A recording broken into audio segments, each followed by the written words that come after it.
started as a spiritual care coordinator almost 2 years ago in September.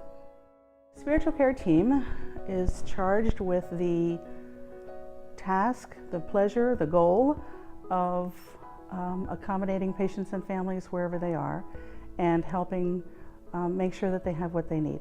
So being part of a team is really helpful because there are 4 spiritual care coordinators and each of us have different life experience. We have different, I think we have different skills, we have different strengths, we have different weaknesses. And as a team of 4, there's always somebody that I can draw from, somebody that has a life experience that might be more applicable to a patient that I'm trying to work with, so that we can make sure that they get the care that they need. It's an enormous gift to be a part of that process. When a patient comes under the care of Hospice of Lenawee, spiritual care as well as nursing and social workers are charged with coming into the home and making an assessment. Spiritual care coordinators are supposed to make a connection with that family, with that patient within 5 days.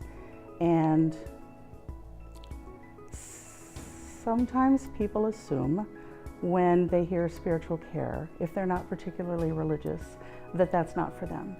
And I will call and introduce myself and ask for the opportunity to come out and meet with them and talk about what we can provide and maybe find out what some of their needs are. Oftentimes I'm met with, "Oh, I don't do that churchy stuff. I don't do that religious stuff. We don't need you." I don't care if you're religious. I don't care if you go to church. I don't care if you've ever wanted to go to church. I don't care if you used to go to church. What I care about is making sure that you have what you need. It's a matter of finding meaning or finding peace or finding strength. Some people do that through their religion. Some people do that through prayer, through other rites and rituals or sacraments. Some people do it through sitting outside on a beautiful day. Some people do it by watching the bird feeder and seeing the birds flitter back and forth. Some people do it by enjoying their family. Lots of people do it different ways. But we all have that side of us. We're not all bodies. There's more to us than our bodies. And it's an important piece of the hospice process. It's an important piece of the dying process to help hold up a mirror to people and say, this is who you are. You're more than this body that has a disease or that has an illness or that is declining in front of you. You're so much more than that. And your life is so much more than this at this point. Your life is everything that's gone before you. And all of this plus all that will come after. Your legacy will live on. Let's look at what that would be. Reconciliation is often a big part of what we try to help folks with. Sometimes it's interpersonal reconciliation with a family member or a friend where something has gone awry and they didn't know how to fix it, and so they just kind of went on. But now all of a sudden it's really important to make sure that that relationship gets redeemed. Sometimes it's reconciliation with one's sense of their goals for their own lives, what they wanted to become, and maybe they feel like they've fallen short of that. And so what does my life mean? Well, it doesn't mean what I thought it was going to mean, or it doesn't mean what I hoped it was going to mean, but boy, it does mean something. Let's look at what it means. We had a patient who lived in the hospice home for 9 months. He did not have a large family, and his family was not able to visit very often. And the hospice home staff and the extended hospice staff, I think, became his family, became his friends. They were very fond of him. They would often spend their break time in his room, sitting with him. He had an end room, and so he could watch the woods, the trees, the sidewalk. He always had his television on, and so he could watch the weather, and he would report to whomever was spending time with him what the weather was going to be like, what to expect. Be careful on the way home because it's supposed to snow.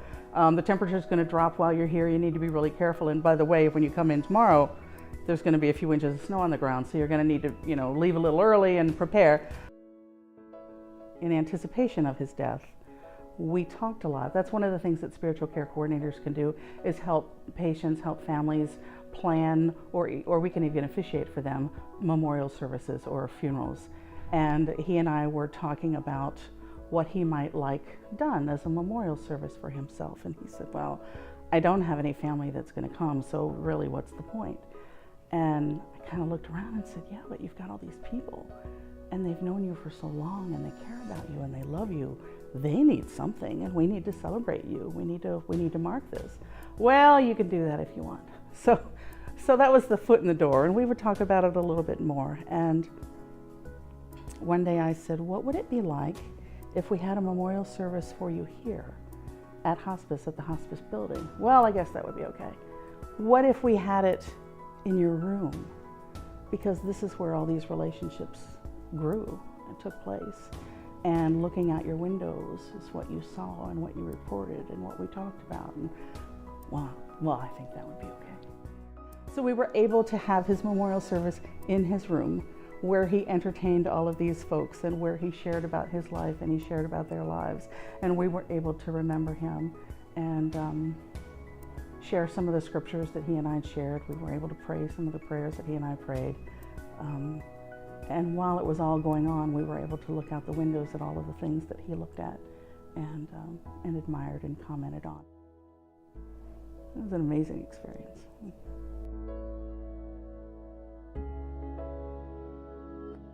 When people think about spiritual care in Hospice of Lenawee, I want them to understand that a spiritual care coordinator comes in with no agenda other than helping patients and families have what they need, helping them recognize that they already have what they need, or serving as a resource to kind of try to find out in the community or in a faith community what they might need, what might help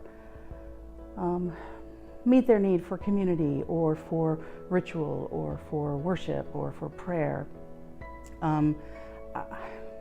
I want people to recognize and to understand that we really do mean it when we say it's not about us, that it's about the people that we're serving, and it's about helping them think about that and figure that out.